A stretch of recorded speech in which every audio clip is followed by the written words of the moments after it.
T'ai trouvé un travail dans une boutique de vêtements. Merci Fatim. C'est juste pour un début. C'est un bon début. Si tu travailles sérieusement, tu pourras avancer. Je ne suis pas venue à Abidjan pour vendre des vêtements toute ma vie. Ils ne sont pas si proches que ça en fait. Fatim rentre tard. Ibrahim est souvent seul.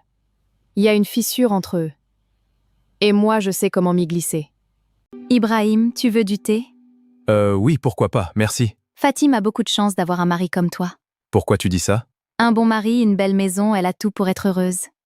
Tu travailles tellement dur. Tu mérites qu'on prenne soin de toi. On travaille dur pour notre famille. Parfois, je me demande si Fatim réalise la chance qu'elle a. Fatim le sait. Pas autant qu'elle devrait. Fatim, je dois te parler. Je ne sais pas si je dois te dire ça. Tu peux tout me dire, Aya.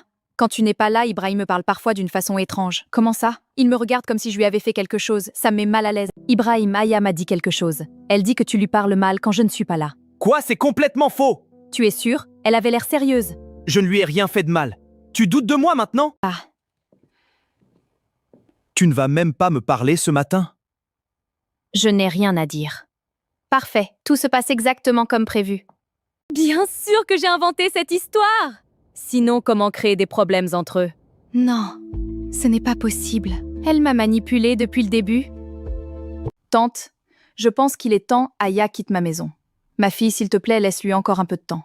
D'accord, mais seulement pour un moment. Je vais lui parler. Merci pour ta patience, Fatim. Aya, Fatim a tout raconté. Arrête de créer des problèmes dans son mariage. Ne t'inquiète pas, maman, tout ira bien. Je suis sérieuse, Aya. Ne mords pas la main qui t'a aidée. Le jeu ne fait que commencer. Ibrahim, j'ai préparé ton plat préféré. Merci Aya, c'est gentil. Tu travailles trop. Il faut que quelqu'un prenne soin de toi. Fatim fait de son mieux. Mais elle n'est jamais là, n'est-ce pas? Je reviens dans 2 jours. Prenez soin de la maison. Ne t'inquiète pas. Bon voyage. Bon voyage, Fatim. On s'occupe de tout. 2 jours, c'est plus qu'il n'en faut. Tu travailles encore? Tu devrais te reposer un peu. J'ai beaucoup de choses à terminer. Parfois, je me demande si Fatim réalise vraiment la chance qu'elle a. Pourquoi tu dis ça? Parce que tu es un homme bien, Ibrahim. Ibrahim, Aya, on ne devrait pas. personne ne saura jamais. C'est fait. Maintenant, il m'appartient.